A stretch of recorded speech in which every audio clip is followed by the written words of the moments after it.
Mes paroles valent cher. Salut à tous. J'espère que vous allez bien. Le chairman pour vous servir. Les Guzney m'appellent le tiers, les Fimbi 500, mais les deux sont corrects. Anyway, Sarcel représente Sect Abdoulaye. Là où Metimal me dit 500, j'aime trop ce que vous faites, yes I. Bienvenue sur We Hustle, c'est toujours ton émission qui rassemble et motive. Au fil des émissions, nous recevrons différentes personnalités qui viendront s'asseoir à ma table, nous parler de leurs échecs, mais surtout de leurs réussites. Alors Hugo, take a seat, non? Amoul chance. Détermination, acte discipline, acte travail, acte objectif, acte motivation. PDG, let's get it! We hustle, baby.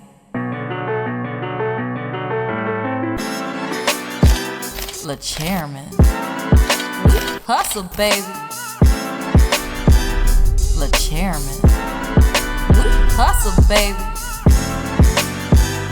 Le chairman. De retour sur We Hustle et aujourd'hui, je suis vraiment fier de recevoir mon homeboy, mon brother, footballeur, homme de cœur, entrepreneur, social activiste, championship winner, Premier League winner, African Cup winner. Let's get it, baby. L'homme que l'on nomme Riyad Mahrez. Salut mon bro, comment va? Bien, bien, et toi, frérot? Ça va, frérot? Ça va, frérot. Ouais. Merci d'avoir accepté l'invite, mon frangin. Ça fait plaisir, frère. Ça fait longtemps qu'on se cherche, toi-même, tu sais. Mais l'emploi du temps chargé que tu as fait que on était obligé de patienter un petit peu. Frérot, dis-moi, est-ce que tu peux te présenter pour celles et ceux, c'est la tradition, hein, mais qui ne te connaissent pas? Oh, Riyad Mahrez, tu connais, né à Paris, grandi à Sarcelles, français, algérien, joueur professionnel, Manchester City. Voilà. D'accord. Bon, on va retracer le parcours, la life un petit peu, d'accord? T'étais quel genre d'étudiant, toi? J'adore poser cette question en premier. Moi, Ouais. un peu pénible. C'est vrai? Ouais. Tu vois, j'aimais bien bavarder, j'aimais bien faire rire les gens, j'aimais bien... J'étais un peu le clown de la classe, tu vois. Mhm. Et ça m'a souvent porté préjudice. Mais bon. Dieu nous a facilité. Bien. On a dévié dans le sport, dans le foot. D'accord. Et tes premiers pas Mes premiers pas? en tant que footballeur, pardon. Mes Parce premiers que- pas, c'est comme tous Ouais. les petits, tu vois. Tu joues dehors, bon, mon père, je me rappelle, Rahmo, il m'a inscrit au foot à 5 ans, Mhm. à la SS, à Sarcelles. Et de là, voilà, ballon, jusqu'à D'accord. maintenant. Mais t'étais pas à l'ASS, toi, d'abord. T'étais pas à l'école de foot? Non, j'étais à la SS. L'ASS directement? Direct. D'accord. Toi, t'es à l'école de foot. Je suis passé par cette étape-là. J'avais un bon niveau, hein. T'étais bon, mais c'était pas assez pour la SS. Non, ça va. Juste après, j'étais à l'ASS. Juste après. Non, c'est all good, Riyad. Voilà. Moi, je voulais, encore une fois, c'est une fierté de te recevoir, sincèrement. Je voulais retracer le parcours, comme je te disais. T'as parlé de ton père. J'ai connu ton père. Ton père nous a entraînés également, tu sais bien.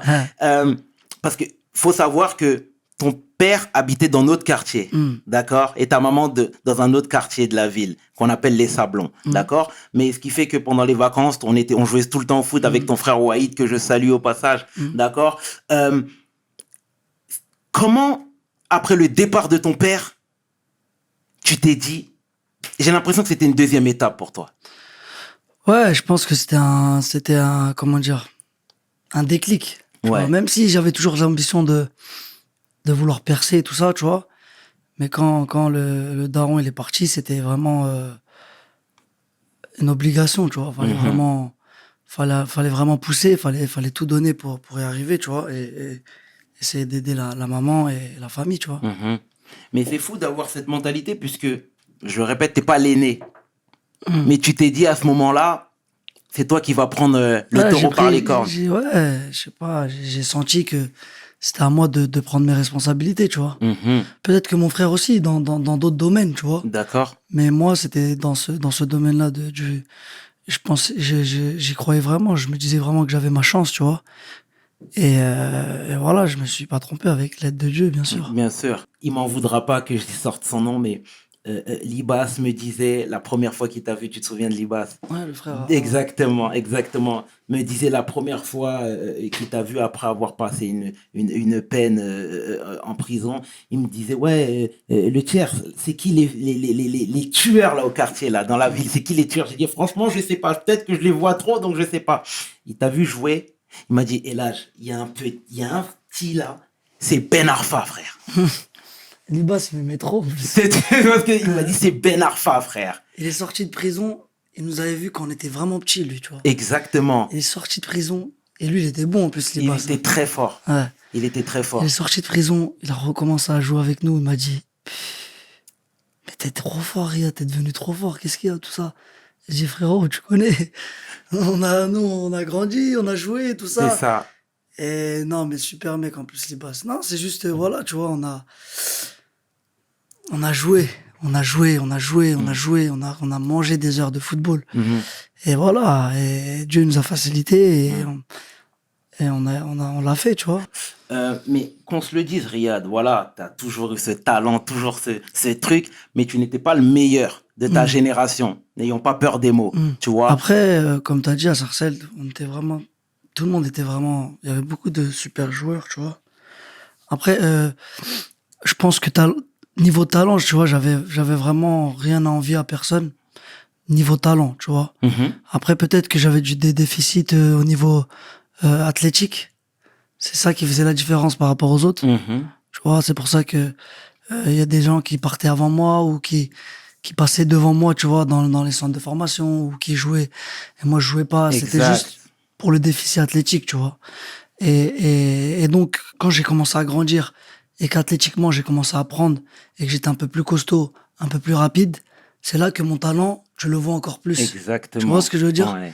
Donc, c'était plus ça, tu vois. C'était juste... et tu peux le demander à tout... Bon, tu m'as connu, de toute façon, tu m'as vu quand j'étais petit aussi.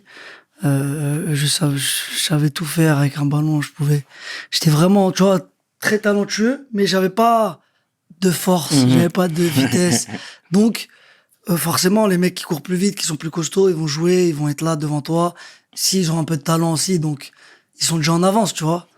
Donc, ouais, voilà, c'était juste ça le petit problème. Et parce que je t'ai dit, cette période-là, moi, vers 2008, j'aime bien resituer les périodes vers 2008, etc. Je te voyais errer dans les rues de la ville. Hein, tu vois, tu étais un petit peu partout, amoureux du foot, comme tu l'as bien dit. Mais je te disais, mais Riyad, t'as trop de talent, qu'est-ce que tu fais ici? Tu me disais, t'inquiète pas, non, ça va, je me bagarre, je me débrouille, etc. Alors que tu étais en train de gérer tes affaires à Quimper. Comment ça s'est passé, toi, les premiers contacts avec Quimper? Moi, en fait, c'est AT, tu connais AT? Bien sûr, très bien AT, même. un jour, bon, comme j'étais en senior, j'avais 17 ans, j'étais en senior, j'étais avec le coach, c'était Guy. Tu te rappelles de Guy? Totalement, je connais Et très bien. on jouait avec Keuf. Ouais. Oui, donc ça tout très tout bien. ça. Et donc, comment il s'appelle? Douglas, le frère à Guy aussi. Bien sûr. Junior. Donc, eux, ils disaient toujours à AT, tout ça, mais le gars, le petit, là, il est chaud, mec, faut l'envoyer quelque part, là, il peut plus rester ici, tu vois. Et on disait, parce qu'AT, il avait quand même des contacts, tu vois, un peu par-ci, par-là. Et un jour, on sort du vestiaire, là, à la SS. Et à moi, Keuf, et un pote à moi, je crois, je me rappelle plus. Et Keuf, on voit AT, tu vois. Et Keuf, il dit, vas-y, voilà, ça s'est passé comme ça, exactement, je me rappelle. Je dis, vas-y, AT, frère, t'aimes bien dire, tu vas envoyer le petit, tout ça. Vas-y, appelle les gens, là, on est là. AT, il prend son téléphone, il appelle un mec qui s'appelle Edern, qui est devenu mon pote, mon ami maintenant. D'accord.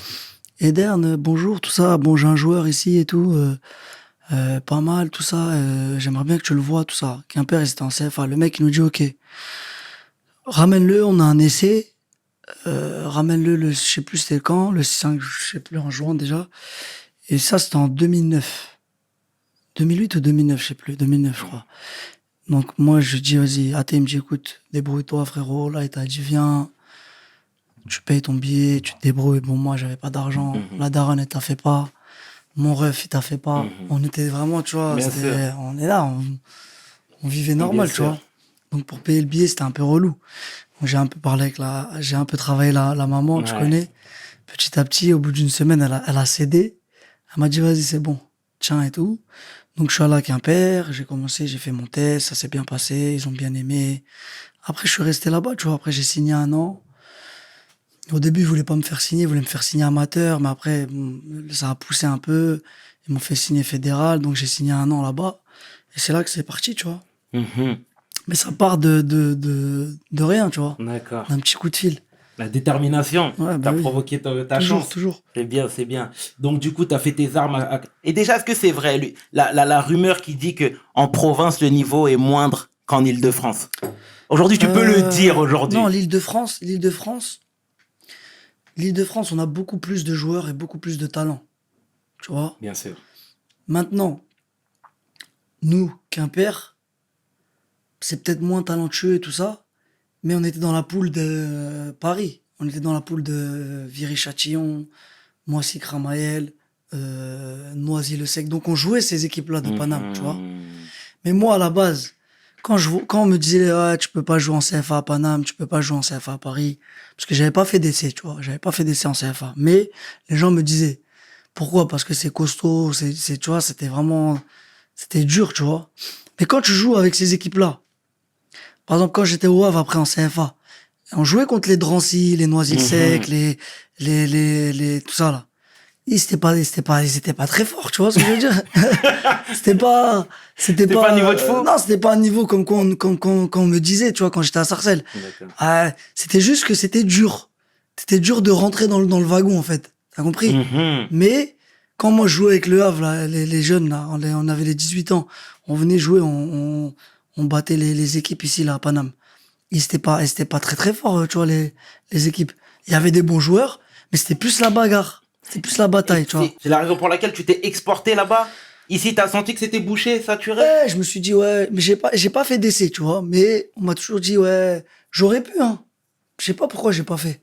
J'aurais pu, mais on m'a dit Quimper, CFA, ils te passent, parce que même à Paname, ils te donnent pas d'argent, tu vois. Ils donnent les clubs. Si moi je viens de Sarcelles comme ça, ils vont pas me donner d'argent, tu vois. Fallait un peu que j'essaie de puisses m'en vivre. sortir, ouais, Ouais. je puisse vivre, tu vois. Donc j'ai eu ce truc-là de Quimper, je suis allé et ouais, après comme je te disais, quand je joue contre les équipes de Paris, je me disais, mais en fait, j'aurais pu jouer ici, tu vois. Ok, en tout cas, le message est passé. Du coup, t'as fait ton année à Quimper et t'es parti au Havre après. Après, j'ai signé au Havre, ouais, j'ai signé au Havre. J'ai signé au Havre, j'ai commencé 1 an en CFA. J'avais 18 ans. Et à 19 ans, j'ai signé pro.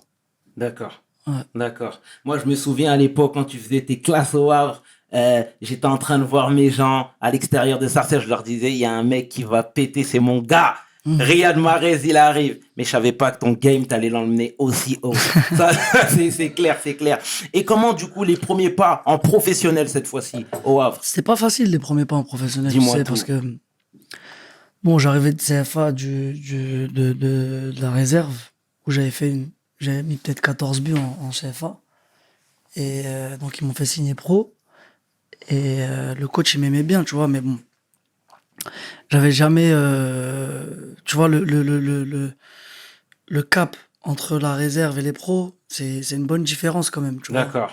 Dans les duels, dans les courses, dans tout ça, tu vois. Donc il fallait un peu le temps de s'adapter. Au début, c'était pas facile parce que voilà, faut s'affirmer dès le début, tu vois. Et bon, t'arrives dans un vestiaire, il y a déjà des pros, toi t'es le jeune. Je connais comment ça se passe. Et donc, ça a pris du temps. Mais j'ai envie de te dire, moi, j'ai toujours été un joueur comme ça, tu vois. J'ai toujours été un joueur qui, ça prend pas direct. Je m'adapte. Et quand je suis bien adapté, là, je prends l'envol, tu vois. D'accord. Et du coup, au Havre, voilà, tu étais en Ligue 2, tu faisais tes armes, tu disais qu'au début c'était un peu poussif, mais après tu t'es imposé. Leicester, les premières touches. Moi, honnêtement, quand j'ai vu ça de loin, je me suis dit, mais qu'est-ce qu'il fait, Riyad? Pourquoi il va en championship? Mais j'ai l'impression que toi, il y avait un cahier des charges, c'était bien défini dans ta tête. On peut se le dire, frère, on est des brothers, on sait. Non, en fait, moi, à la base, comme t'as dit, ouais, même moi, je voulais vraiment jouer en France, tu vois, en Ligue 1, tu vois. Moi, je joue en Ligue 2 au Havre. Mais bon, en Ligue 2, tu vois, je faisais des super matchs, tu vois. On avait une bonne équipe et tout ça. Tu peux rappeler les joueurs?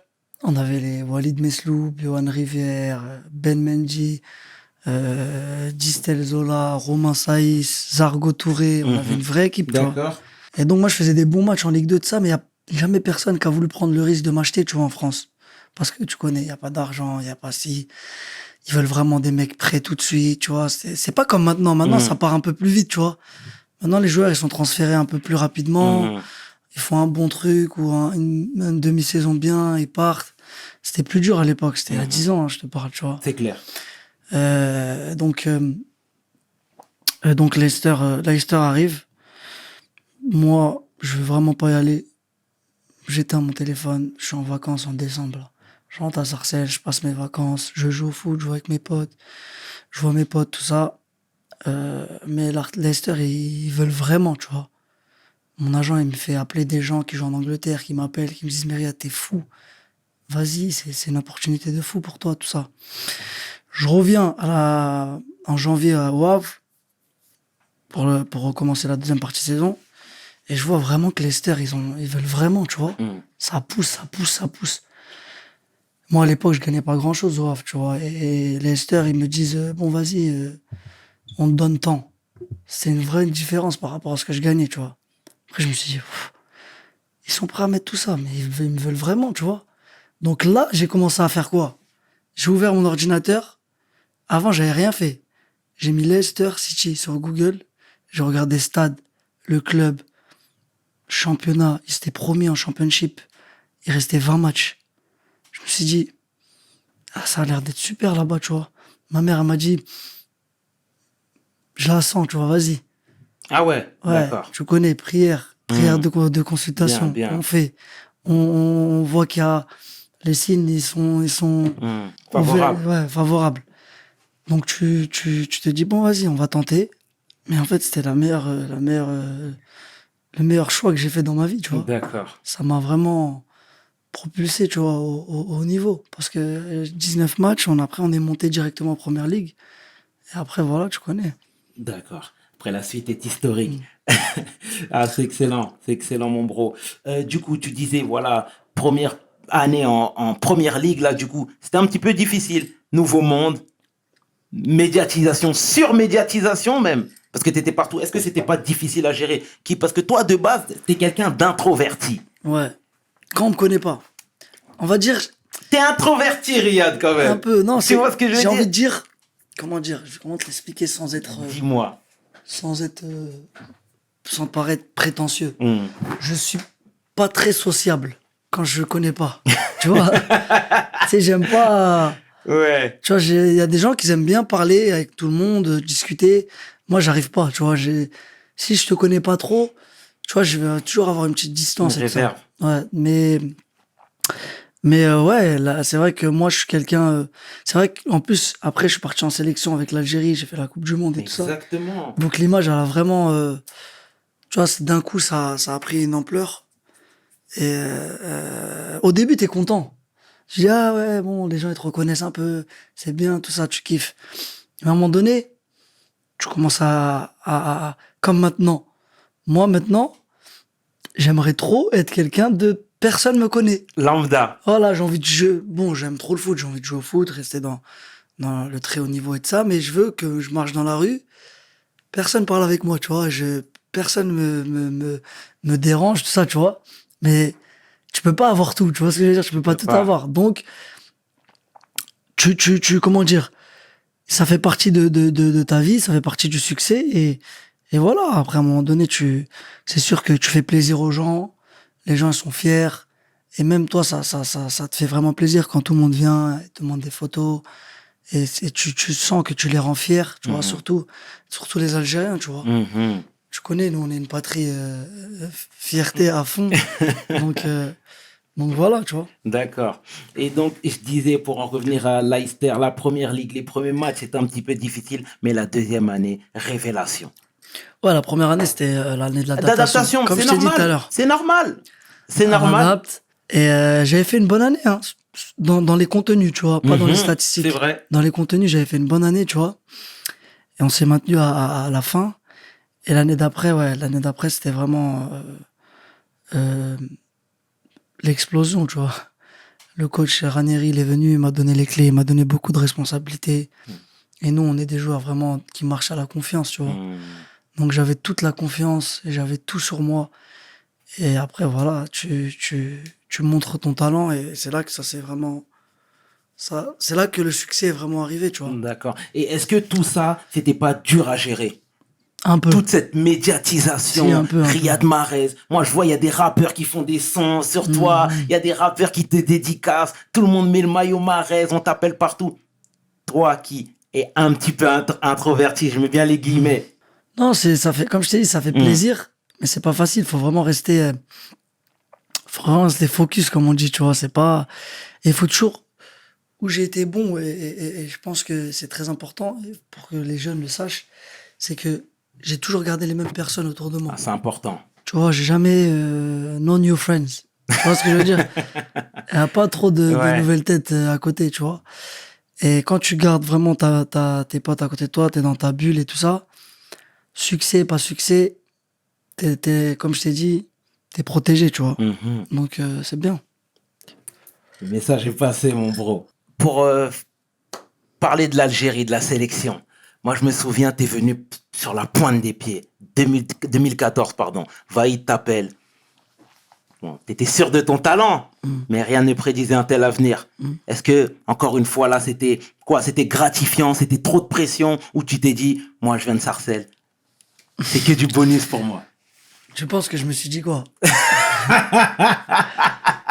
Non, ouais, je me suis dit, voilà, c'est super, c'est le bled qui t'appelle, c'est une super opportunité. Et comme je t'ai dit, je suis allé vraiment sur la pointe des pieds. Je suis arrivé par la petite porte, pas de bruit. J'étais en championship, je venais de monter en première ligue. Donc c'était un peu du bonus, faut dire la vérité. Et moi, comme je sais que j'ai toujours le truc de faut s'adapter avant Bien. de trucs. Donc au début aussi avec l'Algérie, j'étais à la Coupe du Monde, j'ai fait un match, c'est pas très bien passé. J'avais pas trop joué à la Coupe du Monde. Donc j'étais dans le truc de l'adaptation encore, tu vois. Et puis voilà, maintenant voilà, on est des champions d'Afrique et Bien. on a tout fait pour, tu vois. D'accord. Là, il y a certaines personnes qui militent pour que les équipes nationales aient un entraîneur du pays. Un entraîneur qui connaît l'équipe, qui connaît le pays, etc. C'est quoi, toi, ton regard par rapport à ça? Quand je vois au Mali, il y a un sélectionneur malien. Sénégal, Aliou Cissé. Algérie, Djamel Belmadi. C'est quoi, toi, ton point de vue par rapport à Ah, ça? c'est exactement ça. L'Afrique surtout, faut vraiment quelqu'un qui connaisse ce qui se passe là-bas. D'accord. Tu vois ce que je veux dire? Parce que Totalement. l'Afrique, c'est différent. Les gens, ils savent pas. Ils disent, ah, l'Afrique. Faut aller jouer en Afrique. Faut aller jouer au Malawi à 14 heures Ouais. sur un synthétique. Il faut quelqu'un qui connaît, qui sache où il met les pieds, tu vois. Qui est déjà passé par là, comme Jamel ou Cissé du Sénégal. C'est des anciens internationaux. Ils ont joué au bled, ils ont joué dans les conditions comme ça. Donc ils savent ce qui se passe. Ils savent nous mettre dans les conditions, tu vois. Donc ouais, c'est important. Est-ce que tu penses qu'on a toujours cette vision-là qui dit que l'entraîneur venu d'Occident est forcément meilleur que le local? Ah bon, il y a toujours eu des gens Ouais. il y a toujours eu des gens qui pensent comme ça. Maintenant, il y en a beaucoup qui ont montré, qui ont prouvé le contraire, tu vois. C'est clair. Donc c'est bien pour le foot. Euh, voilà. Manchester City, on va switcher un petit peu. Manchester City, Pep qui frappe à ta porte. Comment tu réagis là?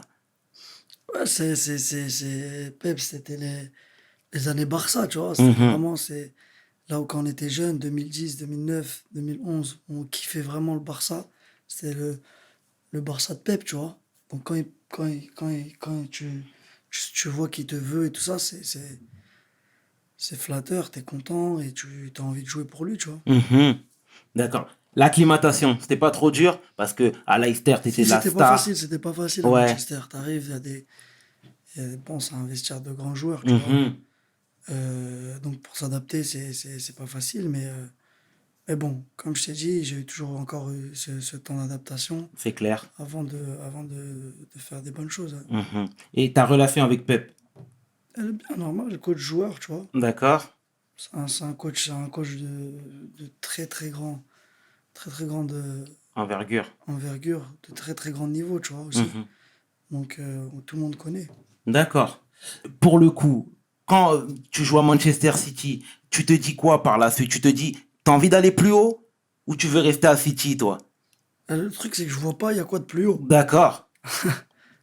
Pour moi, je vois pas, il y a quoi de plus haut. Mais je me dis, étant donné que, voilà, en Angleterre, tu as fait le tour, etc., peut-être que tu voudrais essayer d'explorer un autre championnat, une Non. autre culture.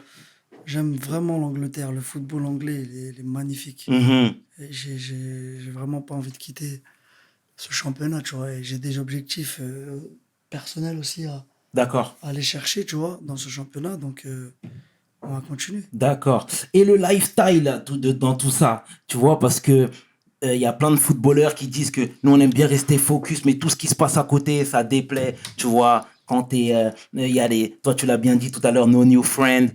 Tu vois ce que je veux dire, mais t'imagines bien qu'il y a beaucoup plus de sollicitations. Comme je t'ai dit, ça revient au même truc que je te disais tout à l'heure. C'est comme t'as ta bulle, t'as tes potes, t'as ta famille, tout ce qu'il y a autour, même ça, là, tout ça, là, toutes ces strass et paillettes, ça rentre pas dedans si tu gères bien, tu vois. Mhm. C'est toi qui gères tout ça. Si tu veux rentrer dedans, tu vas rentrer dedans. Mais si tu veux pas, tu resteras toujours en dehors, tu vois. C'est comment t'es entouré, avec qui t'es, tu vois. D'accord. C'est juste ça. Mhm. Je te disais, tout à l'heure, on parlait de travail, on parlait de tout ça. Toi, tu sais, il y a certaines personnes, on a côtoyé, tu sais très bien, qui, après leur premier contrat pro, ça y est, deviennent un peu barjots. Toi, à chaque fois, tu as continué. Tu as été ballon d'or africain, mais j'ai l'impression que pour toi, c'était pas assez. T'es champion de première ligue avec Leicester, tu as continué. D'où vient cette force-là? Bah, le foot, c'est une remise en question perpétuelle. Mhm. Parce que le foot, comme tu l'as vu il y a 2 jours avec Mbappé, il aura C'est fait clair. gagner la Coupe du Monde il y a 2 ans. Il a raté le penalty là, il y a une semaine. Tout le monde lui est tombé dessus. Mhm. Tout ce que tu as fait hier, ils s'en foutent, c'est du passé. Tu dois regarder devant. Mhm. C'est-à-dire que quand tu as gagné ça, l'année prochaine, il faut revenir pour essayer de gagner encore. Ça, c'est la mentalité. Mhm. Tu vois ce que je veux dire? Totalement. Et c'est ces personnes-là qui réussissent à avoir beaucoup de succès. Comme Mhm. on m'a expliqué une histoire avec Nadal. D'accord. On m'a dit que il en a gagné 11 des Roland-Garros, je crois. Et un jour, il arrive à Roland-Garros, il est en demi-finale, je crois, ou un truc comme ça. Et il a cette voix dans sa tête qui lui dit, tu sais, il est en train de perdre. Il a cette voix dans sa tête qui lui dit, mais c'est bon, Rafa, t'as déjà gagné 10 fois à Roland-Garros. Tranquille et tout ça. Eh ben lui, non. Il continue. Il va chercher. Mhm. Même blessé, au dos, au genou. Il l'a raconté, tu vois ça. Après, je sais plus ce qu'il nous l'avait raconté à nous. Mhm. Et il va chercher, et il va pousser. Et il gagne cette demi-finale. Il va en finale, il gagne. Même ça fait 12 fois, il va essayer de revenir et regagner. Et c'est ça, les vrais champions. Mhm. Tu vois ce que je veux dire? Je te dis pas, je suis un vrai champion. Mais la mentalité, c'est celle-là. T'as gagné, mais qu'est-ce que tu fais après? Donc ça y est, c'est fini. Mais t'as gagné là. Faut que tu regagnes encore. Mhm. Parce que si tu regagnes pas, ils vont dire quoi? Mais c'est fini, il est fini lui. Tu vois? Bien sûr. Ah, Manchester, ça y est, ils ont gagné l'année dernière, mais ils ont pas gagné cette année. Tout le temps, faut gagner, faut être là, là, là. Tu te surpasses, tu pousses tes limites. Et c'est là que t'attrapes le succès, et c'est là que t'attrapes tout, tu vois. Mhm. C'est Ah, ça la belle différence. mentalité, belle mentalité. C'est Pep qui t'a insufflé ça? Non, c'est un peu de tout le monde. On Ouais. prend un peu de tout le monde. Bien, mais c'est très juste en tout cas. C'est très juste. Je voulais qu'on aborde un sujet un petit peu plus complexe, Riyad, c'était le racisme dans le football.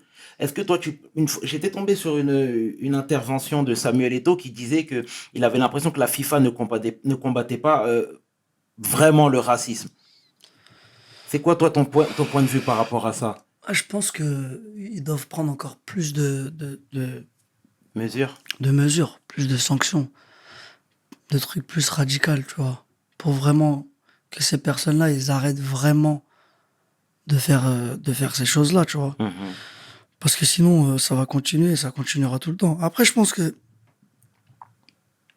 ça continuera tout le temps. Il y aura toujours 2, 3 idiots qui vont faire les cons, tu vois. Mhm. Mais Eto'o, il a raison, il devrait encore plus prendre de mesures, tu vois. C'est vraiment important parce qu'il y en a qui souffrent, tu vois. C'est pas Mhm. facile. T'as déjà été victime de racisme, toi, à titre Non. personnel? Non. Jamais? Jamais, D'accord. D'accord. jamais. Parce que justement, en première ligue, avant, c'était un fléau. Ils ont vraiment combattu le racisme. Les Ouais. hooligans dans les stades, etc. Ouais. Ils ont tout nettoyé. Aujourd'hui, tu vois que c'est un grand spectacle. Ouais, bah oui, exactement. D'accord. C'est ça qu'il faut que tout le monde fasse, tu vois. Mhm. D'accord. Riyad, voilà, tu es quelqu'un de relativement discret, comme tout le monde sait. Je sais pas si tout le monde le sait, mais moi, je le sais. Il y a quelques années, tu emmené énormément de jeunes à Manchester. C'était quoi le goal? C'était quoi ton objectif à travers Non, c'était par cette rapport action? à Sarcelles, tu vois, les jeunes qui voyagent, qui viennent voir les matchs au stade, et qui rencontrent les joueurs. C'est des trucs que j'essaie de faire une fois par an, tu vois, pour eux. Bien. Bon, cette année, on n'a pas pu avec le Covid, mais voilà, c'est des trucs que les petits rêvent de faire et qui retiennent dans leur tête à jamais, tu vois. D'accord. Donc, c'est bien pour eux. D'accord. Excellent. Je te disais, l'émission touche à sa fin, mais voilà, je voudrais qu'on aborde une seconde fois le départ de ton père qui, pour moi, était vraiment un déclic te concernant. Tu vois, je te disais, tu étais dans les rues de la ville, tu étais un petit peu partout, machin, mais là, en 2006, il est parti en 2006, on a vu un Riyad beaucoup plus spirituel. On se croisait là où tu sais. Hmm. Tout à l'heure, tu parlais de l'importance de ta maman avec notamment la prière de consultation, etc. Est-ce que la religion est fondamentale, toi, dans ta life? Non, la religion, elle est primordiale. La religion, ça fait partie de moi, de ma vie, tu vois. D'accord. Et c'est qui me l'a inculqué? C'est mon père, tu Mmh. vois. On était petits, quand on était à la secte, Mhm. on marchait de chez moi, avenue Pierre-Koenig, Ouais. jusqu'à la mosquée de Cap, Ouais. tous les soirs. Et mon père, il nous apprenait les sourates, D'accord. il nous apprenait tout, tu vois. La religion, c'est très, très important, tu vois. Et si tu l'as pas, c'est pas facile de vivre, tu vois. D'accord.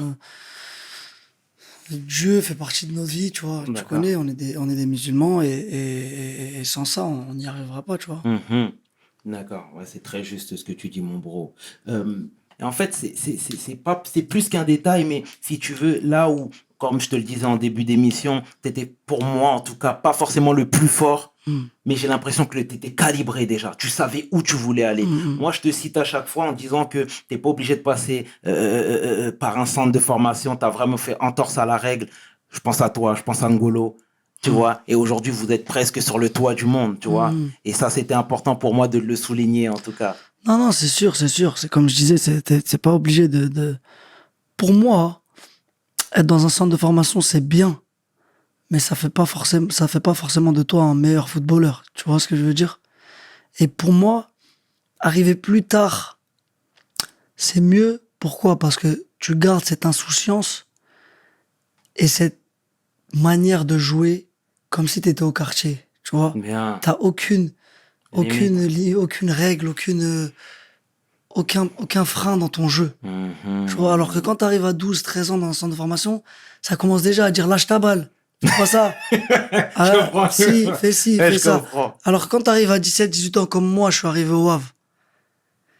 J'avais vraiment de l'insouciance. J'avais aucun frein dans mon jeu. Mhm. Et en plus de ça, 18, 19, 20, j'ai appris le métier et tout ce qui Bien était sûr. avec, tu vois. Donc, pour moi, il n'y a pas de parcours parfait. Mhm. Mais si je devrais choisir un parcours, c'est de plus arriver un peu plus tard D'accord. dans le cursus, tu vois.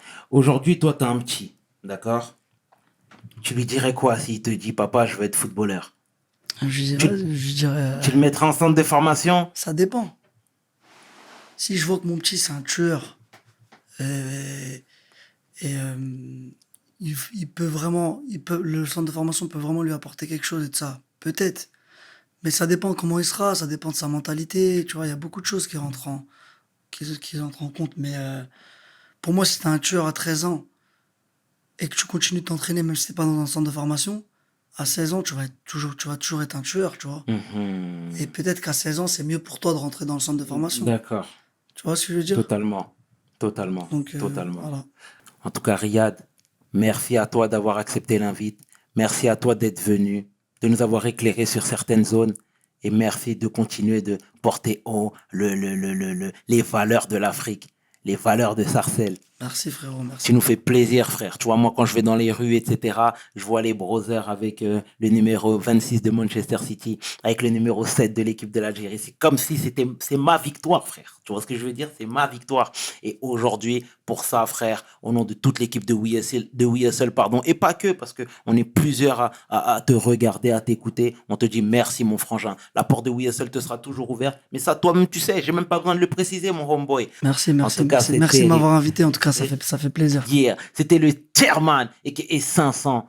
Tu peux inverser, les deux sont corrects avec l'homme que l'on nomme Riyad Mahrez pour We Hustle. Mes paroles valent cher. Peace. We hustle, baby.